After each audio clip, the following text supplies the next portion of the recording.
currently for 2024 is 4.2 million, Honorable Kalingo. The deficit is concerned. How does this the gap link to shortage ghost schools? I don't think there is a link between the shortages and ghost schools. That would be a surplus. What we have is a shortage because we have more students than we have the resources. So there is no linkage between arguments of ghost schools or ghost students. In fact, what has happened is from last year, we did an actual physical census of all the schools that we have in the country and all the students that we have. And we completed that exercise about 2 weeks ago.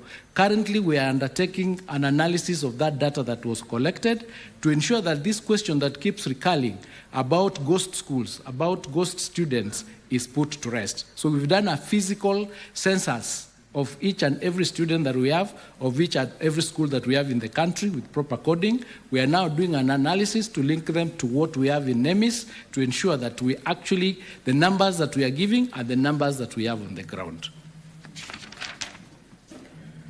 Madam Gloria, the question of whether the current deficit is linked to the deficit that UASU is having vis-a-vis the return to work formula, the answer to that question is this. There is a general deficit of the budget against what is required, and I think it's just in every ministry. And because of what has been happening relating to, especially this year with the finance bill, we had challenges in ensuring that we meet the obligations that we have. But in terms of the return to work formula, the challenge that is there with UASU and with ourselves, and we're having a meeting this afternoon to continue discussing that issue, is we agreed on a 7% and 10% increment. But then that 7% and 10% increment had to be financed. You have to do the actual calculation to come up with a figure that supports the 7% and the 10% increment vis-a-vis the number of years that we have to do that.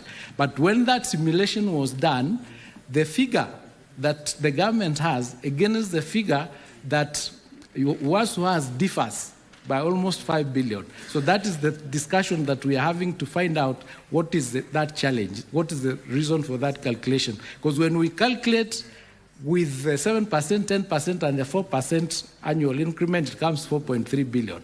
When we put in the figure of 9 billion, the increment moves from 7% or 10% to a different figure, to a different percentage. But that's now a question of just doing the workings to find out a middle ground and agree that this is the actual figure. And we have a meeting this afternoon. That's why I requested Mr. Speaker to allow me to finish by 1 o'clock so that I can go and have that meeting with them so that we can solve that problem.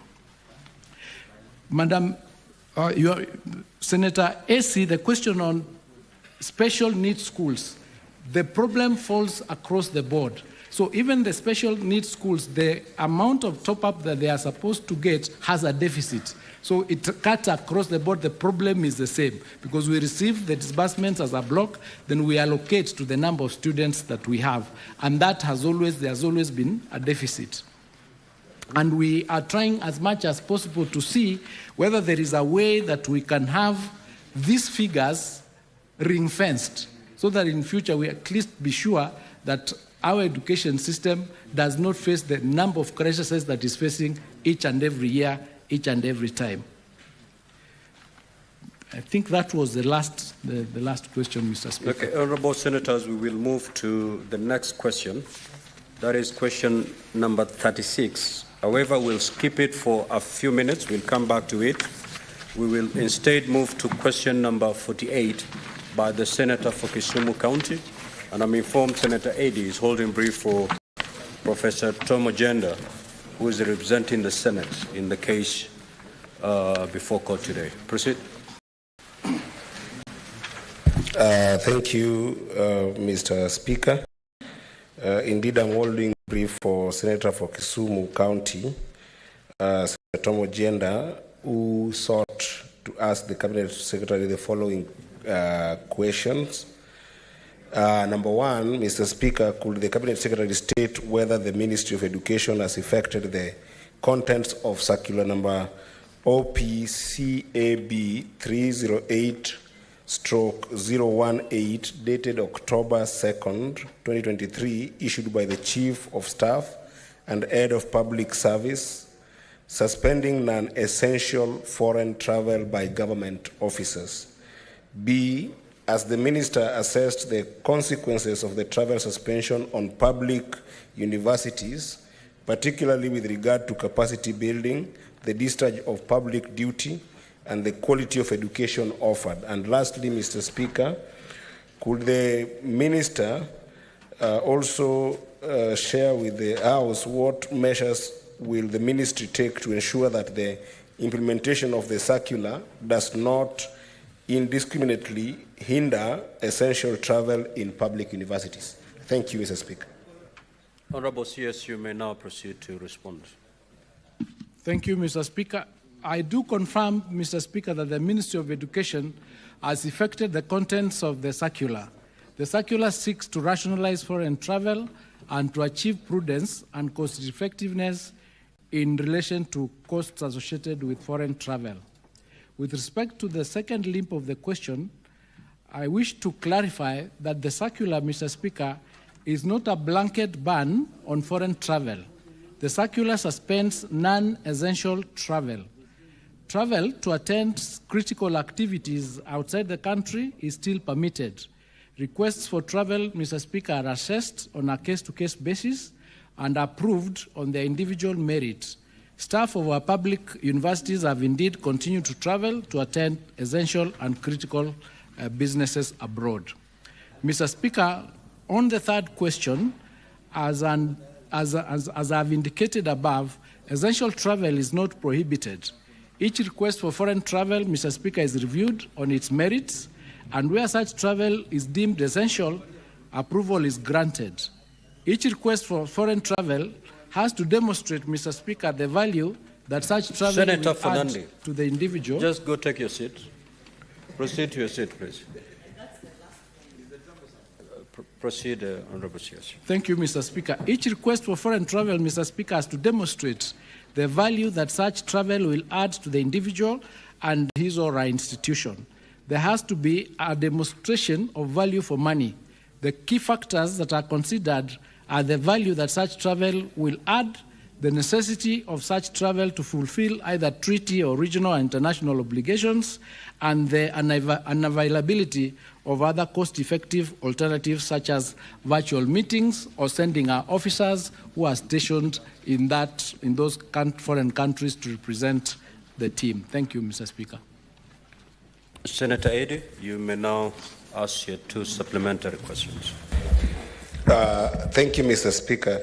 Mr. Speaker, from the presentation by the CS, you've realized that the clarification on non-essential travel as pertains to the ministry is not that clear. So my question is, CS, have you been able to put a circular through the universities, all public universities, on what entails non-essential foreign travels and what entails essential foreign travels to the clarity of the public universities? And secondly, Mr. Speaker, when exactly were the dates of implementation of this particular notice?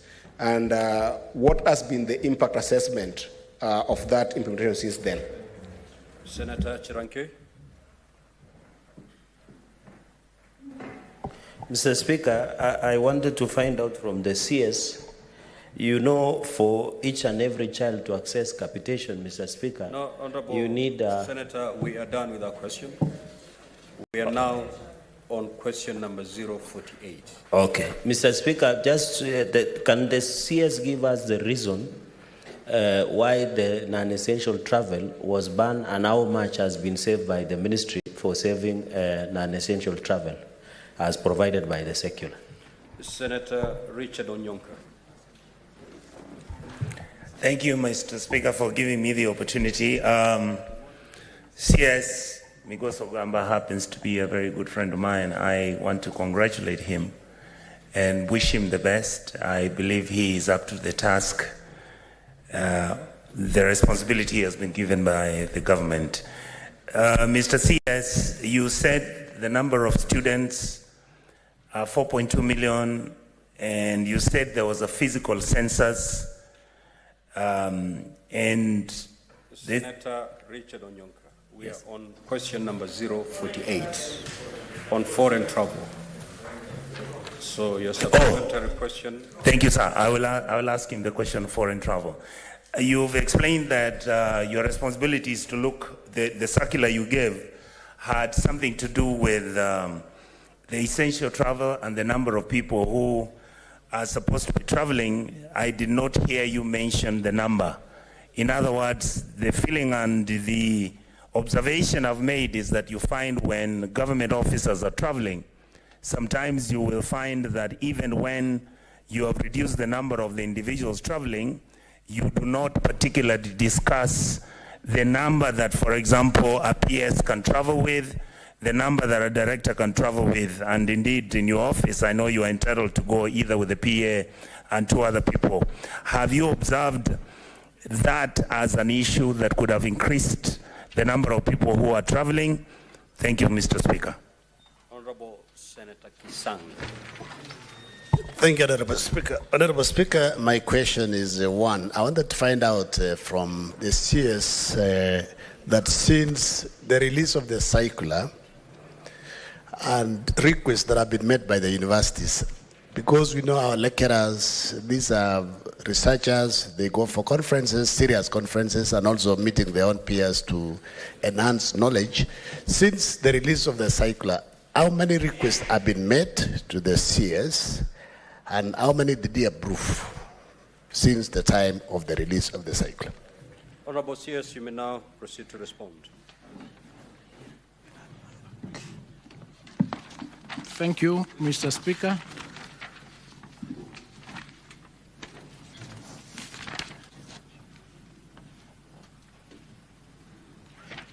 Mr. Speaker, the circular is quite clear on what essential travel is, and it states that essential travel is part of fulfillment of state obligations and pursuant to the conduct of critical state party engagements for the purpose of fulfilling a statutory leadership or membership role in which critical decisions impacting on the country's position are considered. So there are parameters that have been provided for in the circular, which is a guiding light, and this circular has been sent to all the universities, and each and every vice chancellor has circulated it to their members. And that is what we are following. We are not creating anything new. And what is important is to confirm that what the officer is going to do can't be done by anybody else, or it's going to bring in some other advantage, some other value that is required as indicated in that particular circular.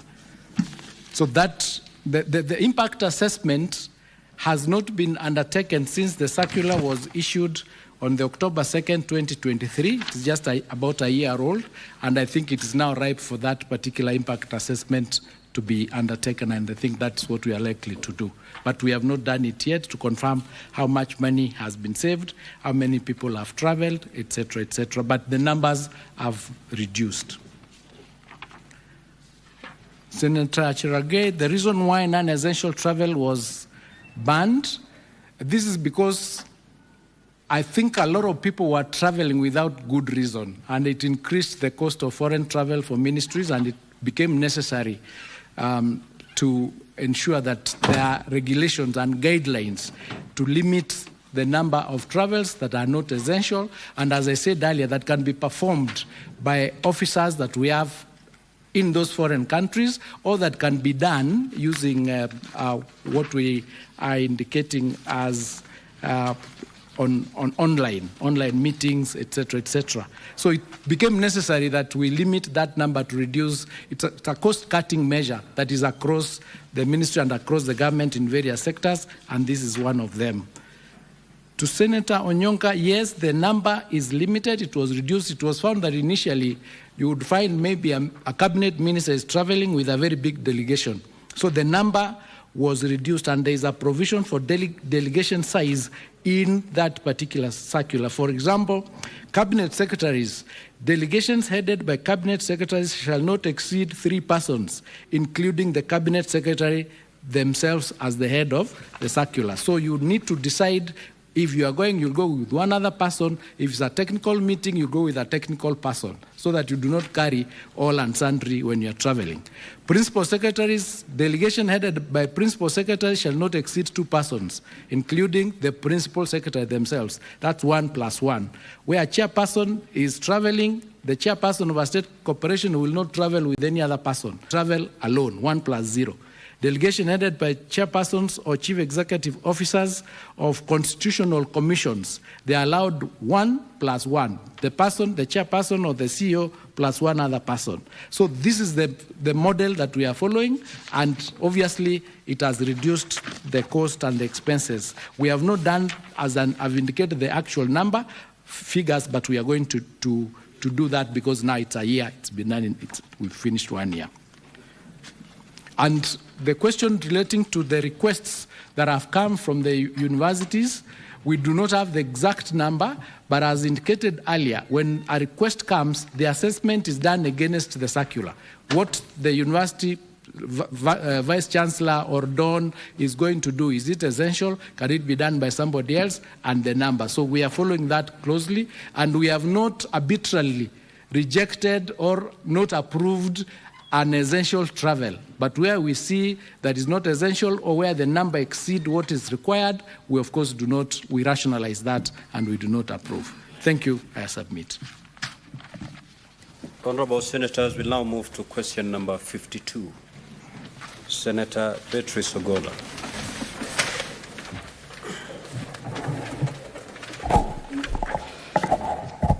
Thank you, Honorable Speaker, for granting me the chance, and I thank the CS for being present to address these questions. I address question number 052 as indicated. My question is, 1, what criteria is used in the selection of interns to be engaged by basic education institutions in Kenya? And could the Cabinet Secretary clarify whether individuals who undertook teaching practice during their studies in college are eligible? 2, could the Cabinet Secretary provide a list of interns currently engaged in the institutions and specify their responsibilities, terms of engagement, and duration of service? And 3, could the Cabinet Secretary state plans by the government to transition the engagement of the interns into permanent or pensionable terms and provide the criteria to be used as well as the timelines? And lastly, what steps has the government taken to ensure that junior secondary school, GSS, are adequately staffed, considering the existing staffing gap being filled by the interns? Thank you, Honorable Speaker. Honorable CS, you may now proceed to respond. Thank you, Mr. Speaker. Mr. Speaker, the registration and recruitment of teachers is the constitutional mandate of the Teacher Service Commission as per Article 237, sub-Article 2 of the Constitution. Upon consultation with the Commission over the question, the Commission has advised as follows. The selection of teacher interns adheres to the Teacher Internship Policy and Guidelines 2019 set by the Teacher Service Commission. The Commission follows a structured set of criteria to ensure equity, diversity, and the highest standards of professionalism. The criteria include professional and academic qualifications. Candidates must meet specific academic and professional qualifications. For example, for primary school teacher interns must possess a P1 certificate or a diploma in primary teacher education. Junior school and secondary school teacher interns must hold at least a diploma in education with a minimum mean grade of C+ in the KCSE and C+ in 2 teaching subjects. The selection based on fair competition and merit. The available vacancies are advertised, Mr. Speaker, based on budgetary provisions appropriated by the National Assembly.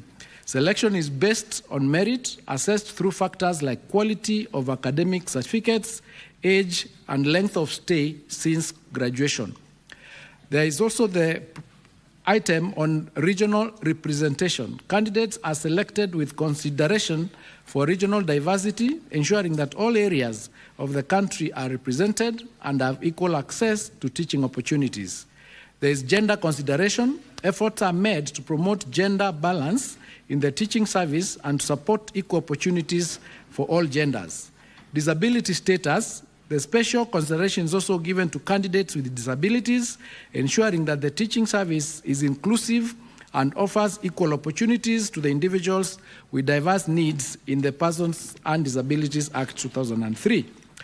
Registration and employment status. All candidates seeking internship must be registered with the Teacher Service Commission and be unemployed and not previously employed by the Commission on permanent and pensionable basis.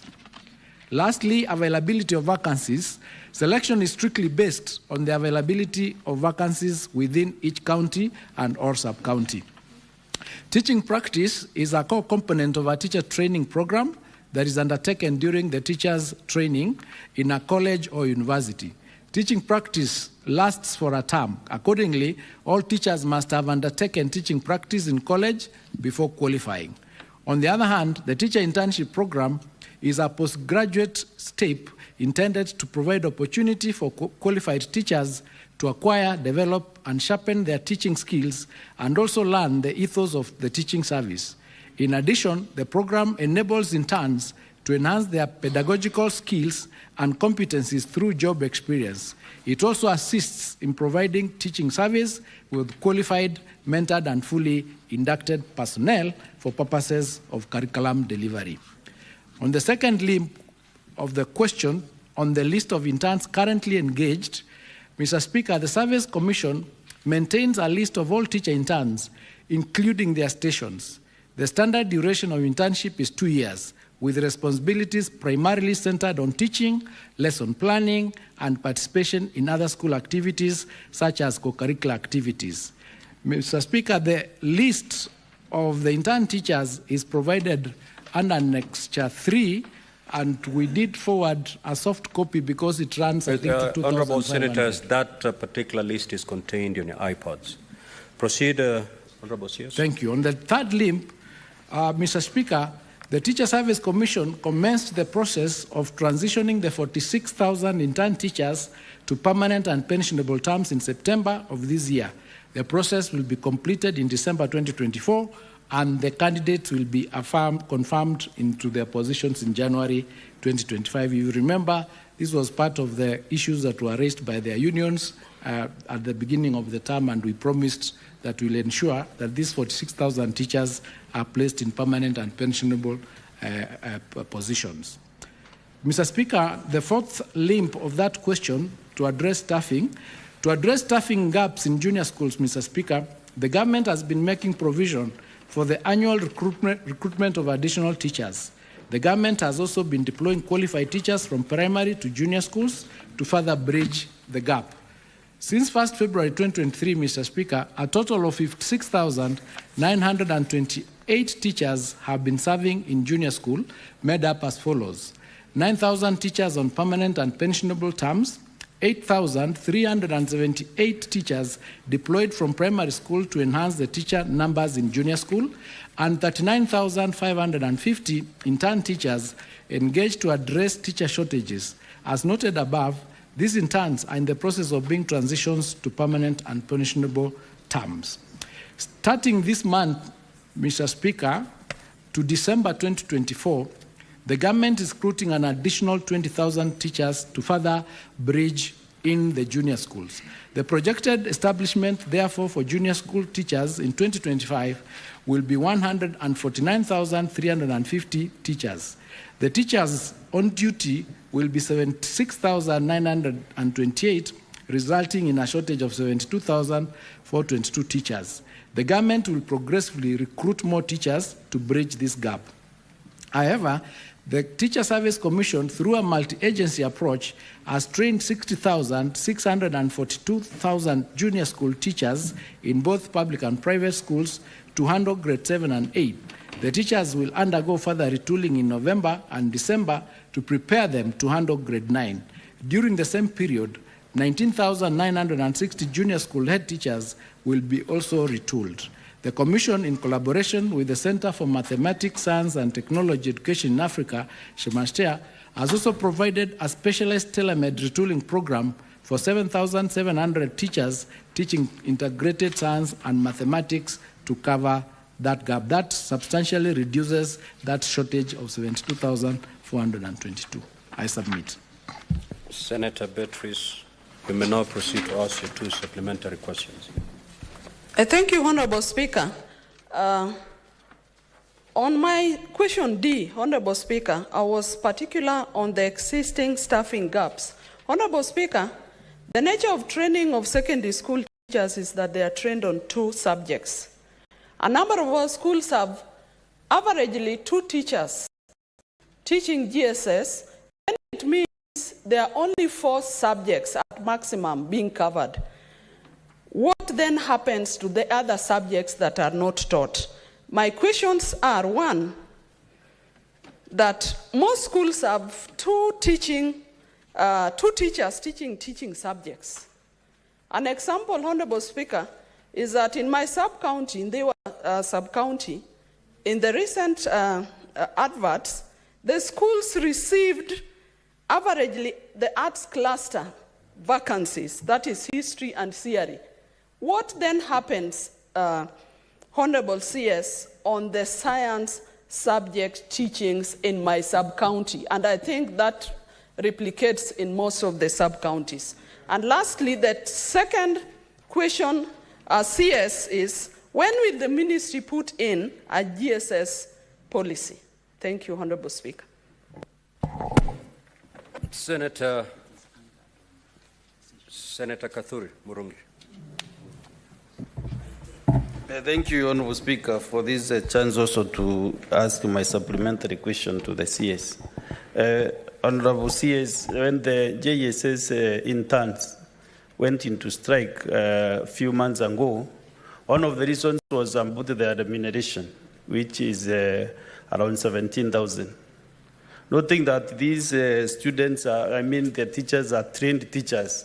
They have been to universities, and they are competent enough to handle any subject.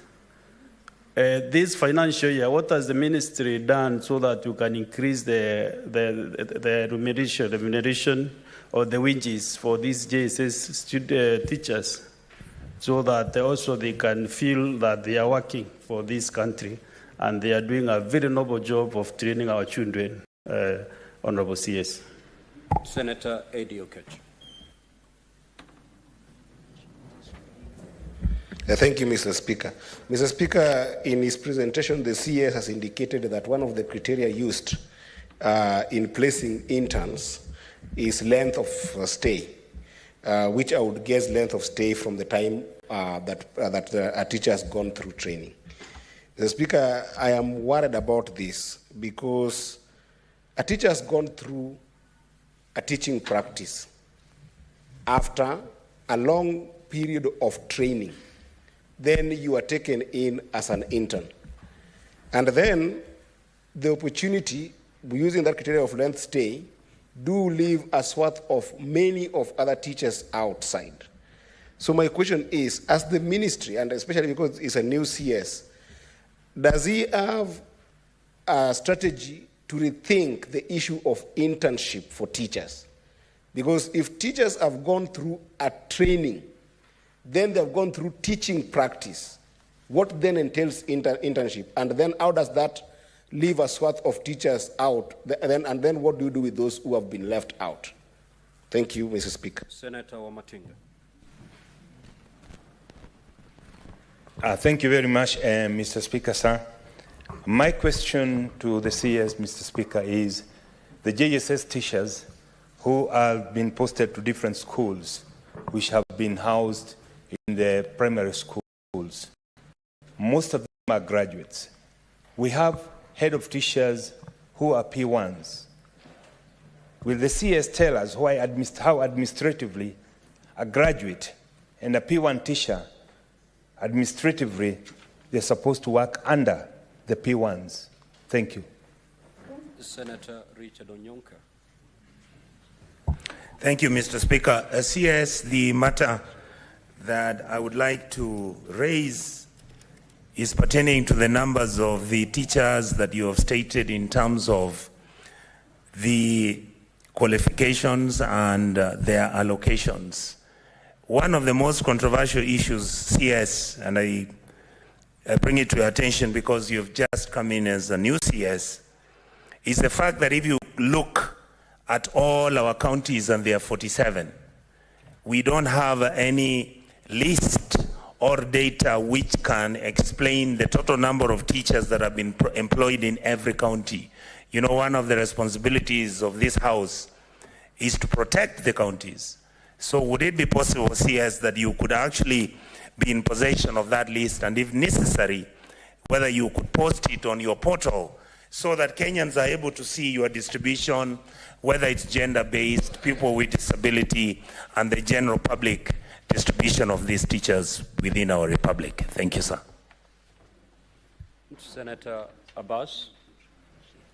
I think there's, before Senator Abbas poses his question, Senator Richard Onyonka, if you look at the response to the question that we've just skipped, though we're coming back to it, the question by the Senator for Kakamega, there's a very long annexure there. Maybe look at it as you wait for a response from the Honorable CS. It may shed light on the question you've just asked.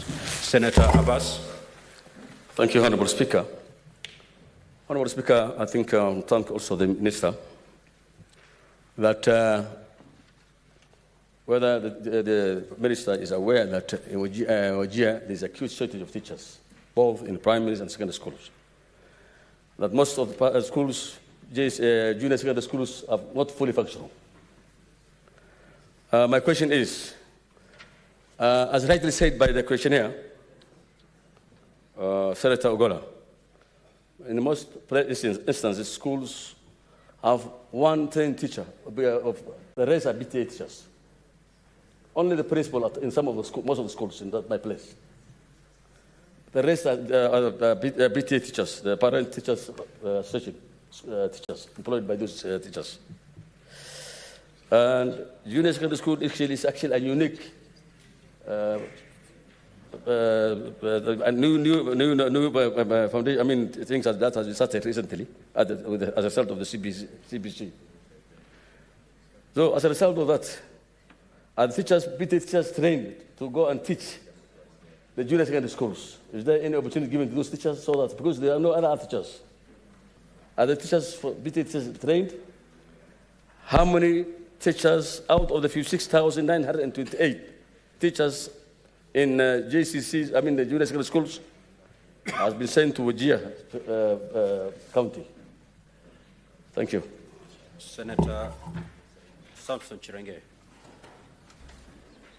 Thank you, Mr. Speaker. A quick one to the CS through the Speaker. One, just one question. Mr. Speaker, can the CS tell us after the KPSA exams what is the population of grade 9 and the number of teachers that is needed, plus the subject that every teacher shall be teaching, in mind that he has said in his answer that the government is employing 20,000 interns? How long should those interns be in internship before they are confirmed to permanent and pensionable and the remuneration status? I thank you, Mr. Speaker. Senator Essie. Thank you, Mr. Speaker.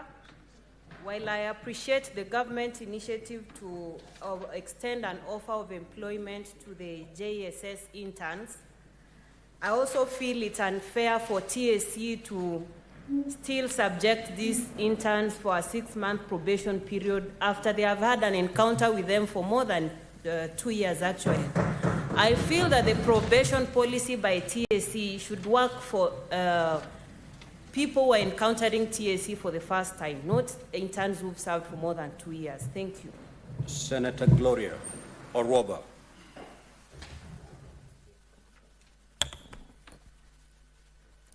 Waziri, my question is, how sustainable is this internship program, considering that the transition from internship into permanent and pensionable has actually proven to be an issue with the first batch of interns.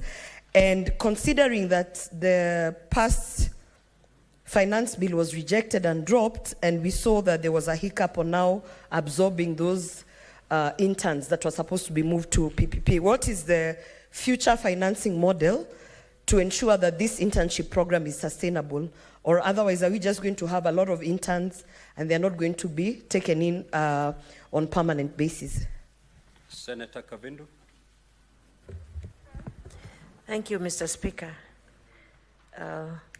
Mr. CS, Honorable CS, I just wanted to know from you how prepared you are about the grade 8s who are supposed to go to grade 9 in January. And most of the schools have no infrastructure. I don't know what you are doing about that, and that's a matter of urgency.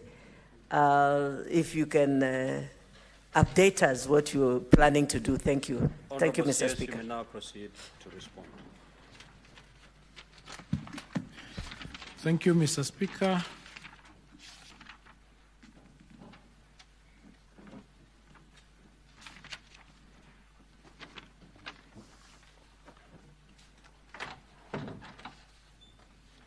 Now, the question of the teachers being able to only teach 2 subjects, that's why I have indicated that more teachers are being retooled to ensure that they teach more than 1 subject or more than 2 subjects. However, the focus, again, on the 20,000 teachers that are going to be recruited as interns will be towards the science-based subjects so that we can further control or further limit or further cover that gap. So there is something that is being done to ensure that we reduce the gap as much as possible through retooling, through retraining, through the extra recruitment that is taking place. In terms of the question relating to where the JSS is anchored, this is anchored in the sessional paper that is going to be brought to Parliament, but it arose, or it was anchored out of the Presidential Working Party, and we've come up with the necessary cabinet paper, which is going to give birth to the sessional paper to be brought to Parliament to anchor it in that particular sessional paper. In terms of the remuneration of the interns, to increase it from the 16 or 17,000 that they were getting, the figure that the interns get is anchored in the general government internship policy. And it is based, as I indicated, on available budget and available resources. That's why last year we did, or the last 2 years, we did 46,000 that were there for 2 years, but this coming year we are doing 20,000. It's actually anchored in the available resources, and it is because of the limitation of resources that we are not able to employ or to put in as many interns as possible. With respect to the question of the length of stay, it is length of stay from the time the teacher has finished training and has been registered as a TSC member. So the earlier the longer you've stayed, you take priority in getting the job. It's no secret that we have over 400,000 trained teachers that do not have jobs. Even this 20,000 does not do any justice to that number. This limitation is because of financial resources and lack of budgets. The strategy that we have currently is we are trying to see whether we can have these teachers also go to teach in other countries, for example, so that, because we have teachers who've been out here for 10 years, and that's really, really unfair. So we are trying to find out whether we can come up with strategies, and one of which is we are trying to ensure that Kenya is listed as a native English-speaking country, because that is a basis of sending teachers outside the country to work. Once we make that proposal and is accredited, then we'll be able to reduce the number of the teachers that we have who are jobless out here. The question relating to the graduate teacher serving under P1 heads of schools, that is an administrative and a leadership issue. Somebody could be a P1 head teacher who has been there for a long time and has experience, and the graduate is a completely fresh graduate. There shouldn't be any problem serving under that particular P1 leader, because there are policies and regulations under which each and everyone does their job. So all that people have to adhere to is what is provided for in the policies and guidelines. The question of whether the interns will be, how long they will take to be confirmed vis-a-vis what we saw from the 46,000 that we were dealing with currently. Again, this is dependent on availability of resources. That was the reason why it delayed, but once the resources were availed and budget was availed, it just follows that they are going to be confirmed. The grade 9 currently that we are expecting are going to be 1 million students. The 6-month probation period, yes, that is a good proposal. I think we'll pass it over to TSC to see how they can maybe amend that policy to ensure that those that have already served for over 24 months, there is no need to put them on a probation of another 6 months. It should not be applied holistically. The sustainability of the program of interns is dependent, again, on availability of resources, and we will have to continue looking for these budgets to ensure that the teachers that we've trained that are out here are able to be absorbed into the service. The question relating to preparedness of grade 9, I'm coming to that, but there was a question by Honorable Abbas. I didn't quite understand it. The number of trained teachers that have been sent to Wajir, we have given that list on soft, and you'll be able to see the number that have actually been sent there. It is in that list that we've given on soft, and there's another list that indicates how many teachers we have in each county. I think it's an annex number 2 or something like that. The question of how prepared we are, an assessment was done for this 1 million grade 9 students, and we came up, the ministry came up with a requirement of 16,000 classrooms. The World Bank gave 12 billion shillings, and the ministry is doing 11,000 classrooms. Out of the 11,000 classrooms that are going to be, they have been done in 2 tranches. Phase 1 was 3,500 and it's been completed. We are now in phase 2 dealing with 7,500. There is also a co-funding with the CDF, where the ministry gave, I think, 3.4 billion and CDF 3.4 billion, making 7 billion. That is also going to do 6,000 classrooms, making a total of the 16,000 that are required. So we are in the process. We have done 3,500, 7,500, and the other 6,000 are in various stages of completion. We've calculated that we are going to have all these classrooms completed by the 15th of December. And the reason is this. What happened is when these resources came, they were devolved to each school. The classrooms were standardized. The budget for each classroom is 1 million or thereabout, and these resources were released to the individual schools that require classrooms, and it's being done locally. And because of that, each classroom is taking between 6 and 8 weeks to complete. And we have been going around the country and commissioning those that have been completed just to assure the country that in terms of classrooms, we are going to be ready.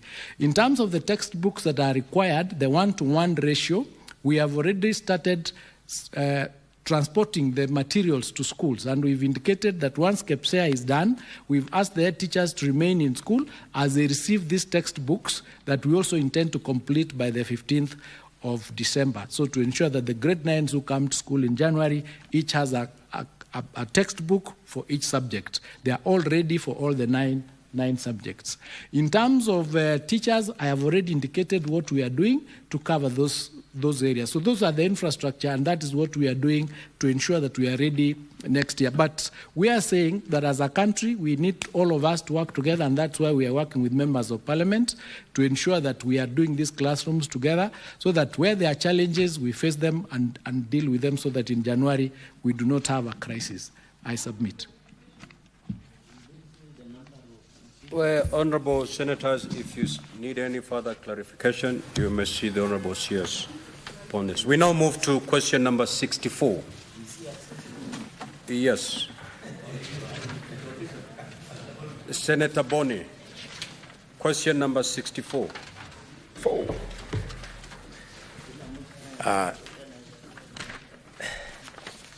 Thank you, Mr. Speaker. Mr. Speaker, sir, I rise to ask question number 64.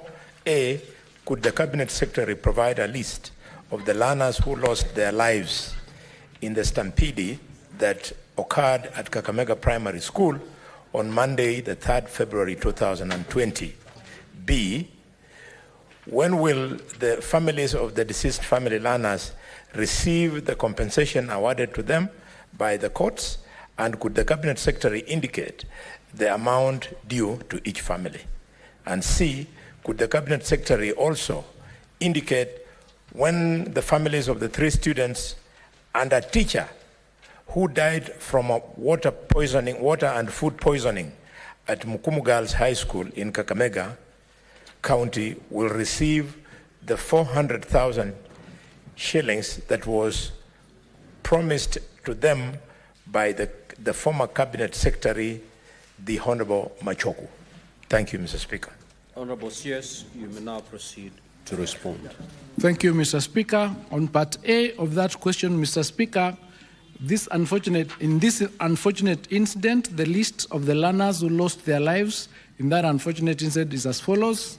1, Anonet Ilamwenya of Class 5V, Prudence Eliza of Class 5W, Catherine Alo of Class 5W, Naila Kiverenge of Class 4G, Prince Vamalia of Class 4G, Nicholas Achola of Class 5P, Vanessa Adesa of Class 5P, Fidel Kambuti of Class 5P, Simon Wawer of Class 4G, Samuel Simeka of Class 5V, Lavenda Kosa of Class 5P, June Nakumincha of Class 4G, Joseph Musami of Class 5B, Batha Munywele of Class 5Y, Salma Olesi of Class 5W.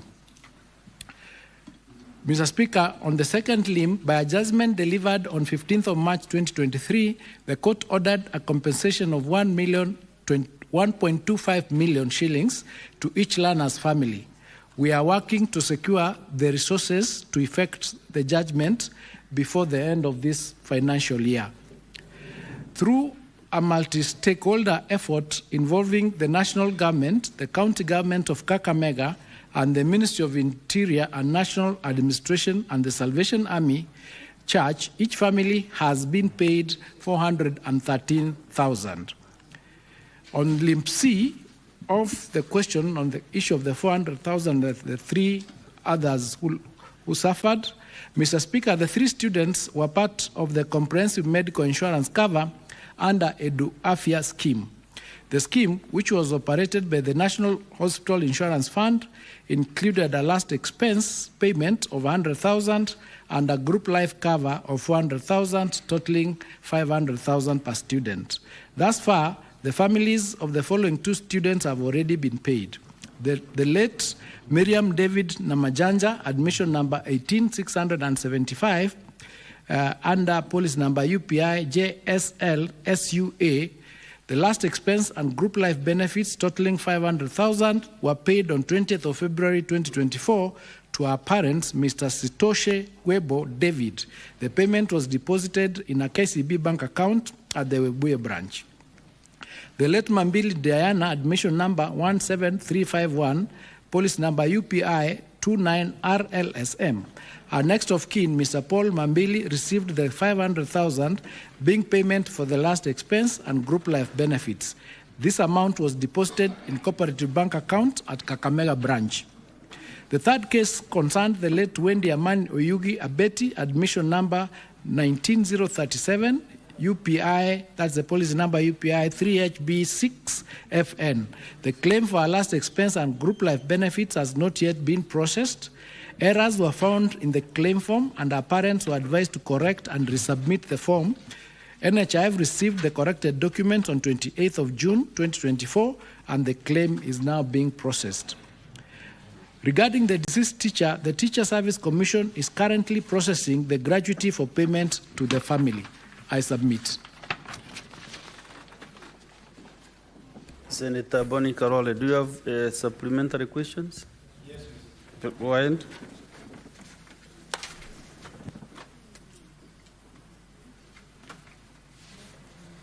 Mike.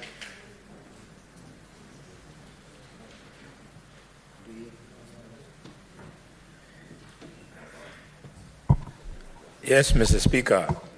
Mr. Speaker, this was a very sad case in Kakamega.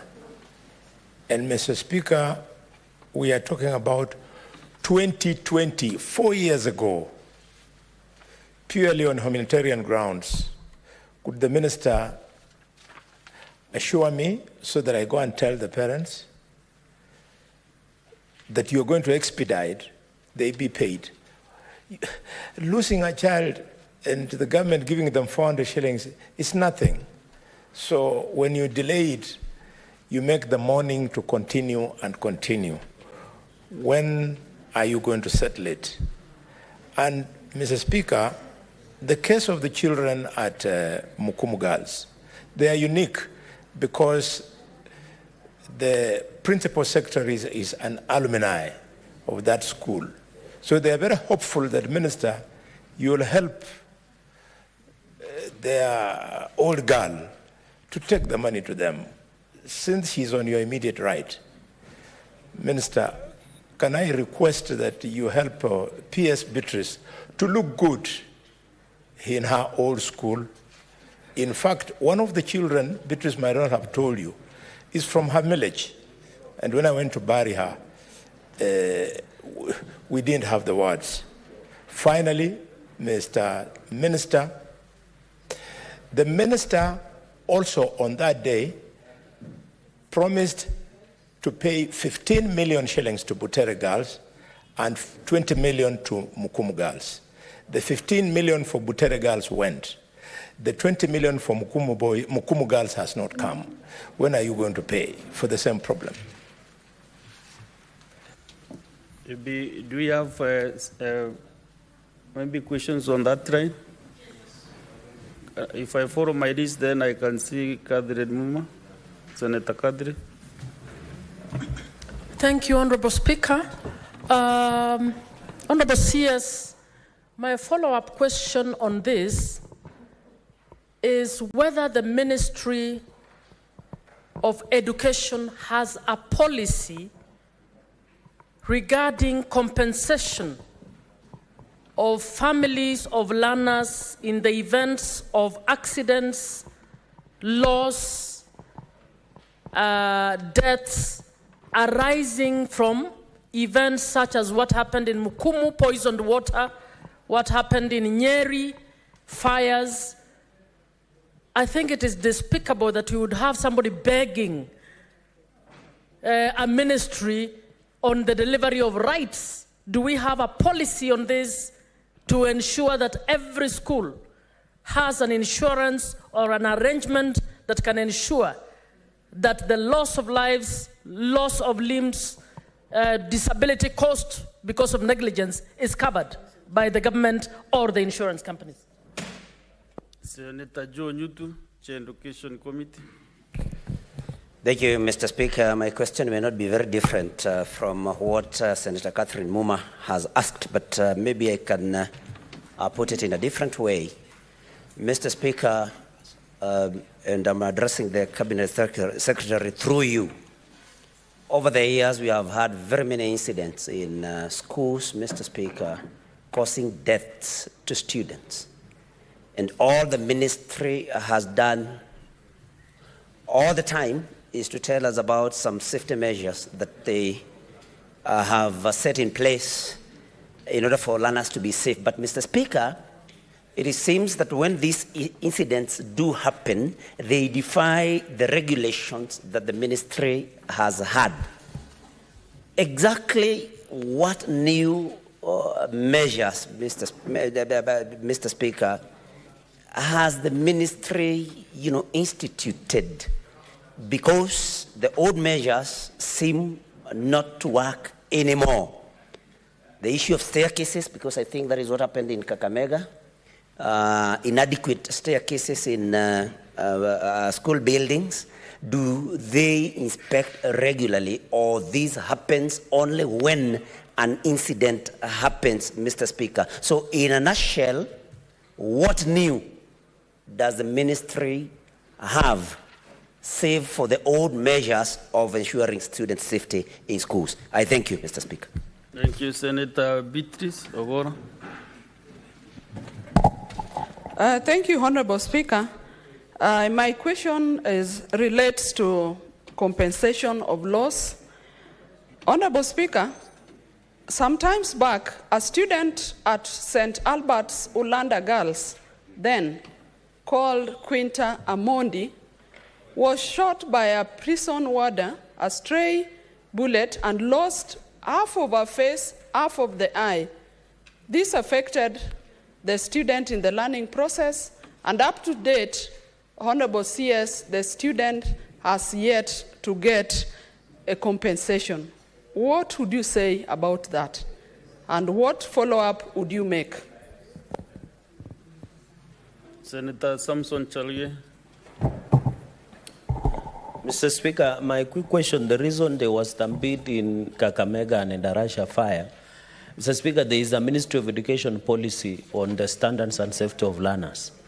How regular is the Ministry of Education, through the new CS, Mr. Migos, do spot check to ensure that the boarding facilities are either fireproof or are compliant with safety measures? And what has the ministry done to ensure compliance, or in partnership with NGAO and other agencies, so that our learners are not subjected to challenges of safety within the learning institutions, especially primary and secondary schools? I thank you, Mr. Speaker. Sir.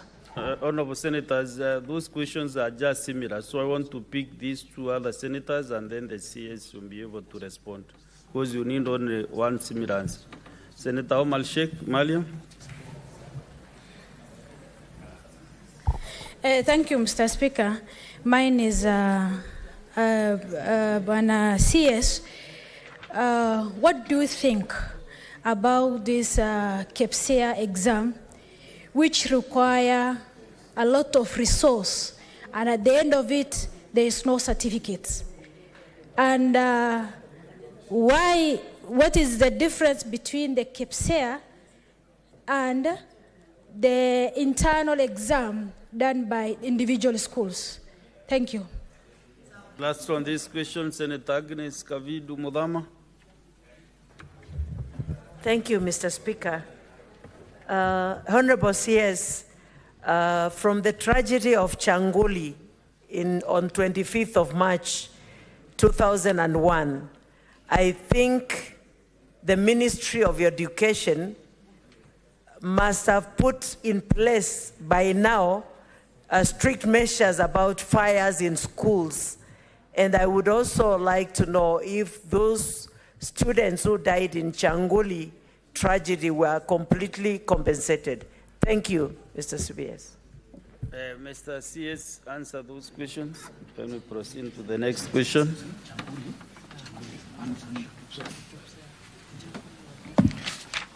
Thank you, Mr. Speaker.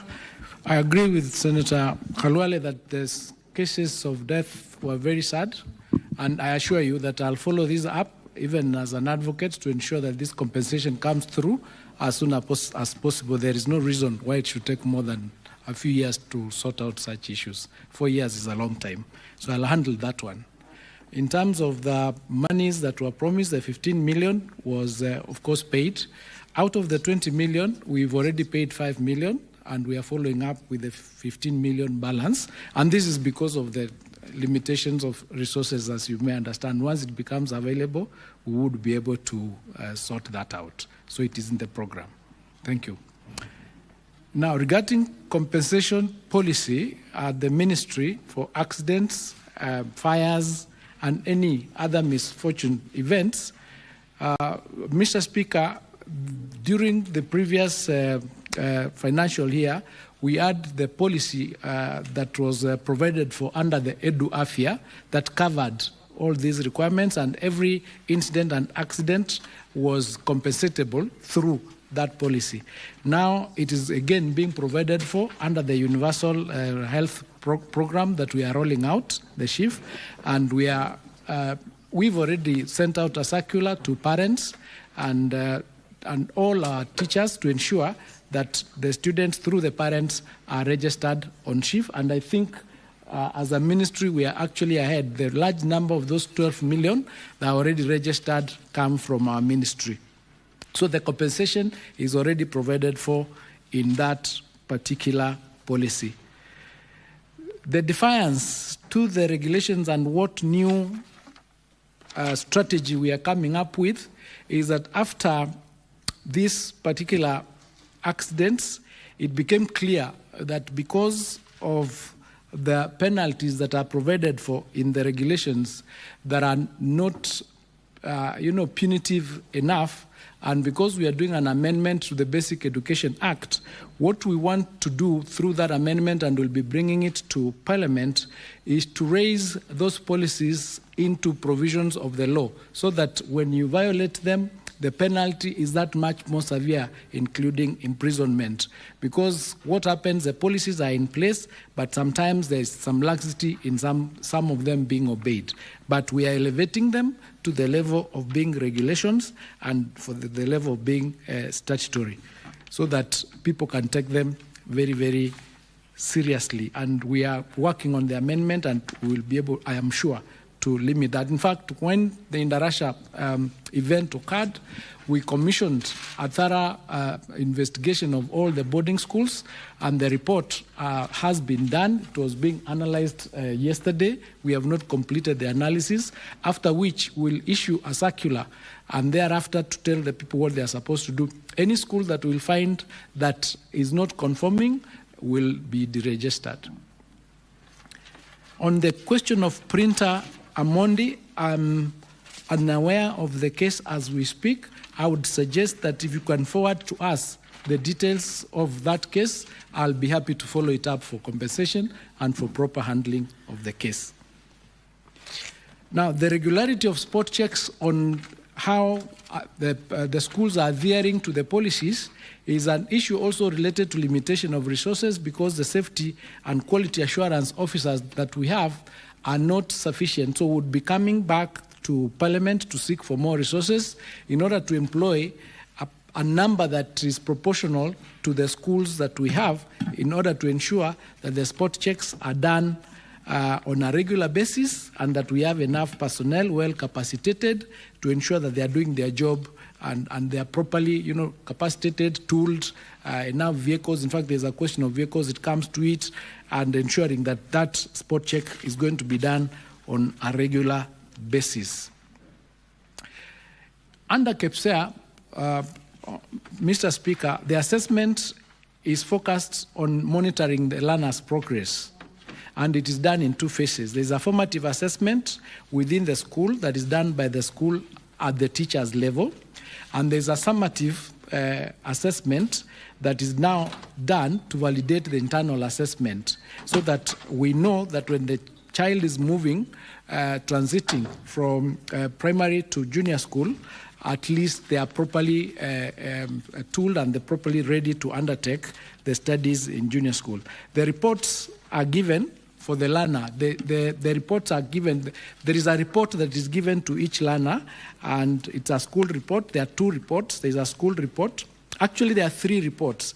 There's a learner's report, a school report, and a national report.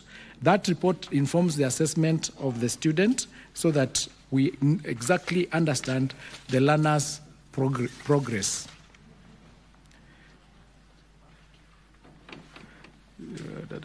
2001 Changuli compensation.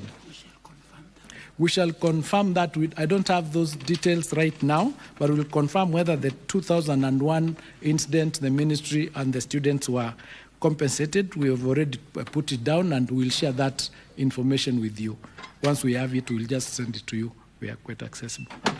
And we, as we said, we put in place measures to ensure that these things don't happen. And I think Kenyans need to take it seriously, even parents, to help us when they go to schools and maybe they find students are congested. It is for them to let us know, then we'll move. I submit. Thank you, CS.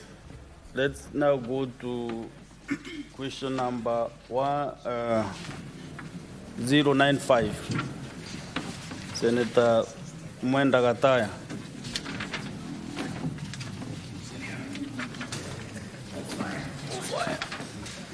Thank you, Honorable Speaker. Honorable Speaker, I rise to ask a question from the CS Education pertaining issues in the Tharaka County. So, Honorable Waziri, what is the ministry doing to address the existing shortage of educational staff, specifically curriculum support and quality assurance officers in the Tharaka County? Are there plans by the ministry to deploy additional vehicles to Tharaka County to address the prevailing inefficiency and enhance delivery of educational services across the county? Could the Cabinet Secretary at the same time also explain why it has taken long for teachers serving in the Kadwana, and Chuka municipalities and Chuka and Bangombe sub-counties respectively to be considered for hardship allowance despite serving under similar adverse conditions as their colleagues in the Tharaka South and the Tharaka North sub-counties? I submit, Honorable Speaker. Thank you. CS. Thank you, Mr. Speaker. On question part A, to that question, Tharaka County, Mr. Speaker, has one lead county quality assurance and standards officer based at the county education offices. It also has one quality assurance and standards officer based at the county education offices and 7 sub-county quality assurances and standard officers that are stationed in the 7 sub-counties in Tharaka Nithi as follows. Titus Command Mburu, the employment number is there. Designation is the county quality assurance, and is stationed at the CDE's office. Simon Tanoi Waiwa, stationed at the CDE's office. Waome F. Mureithi, Meru South Sub-County. Peter Dhuranira,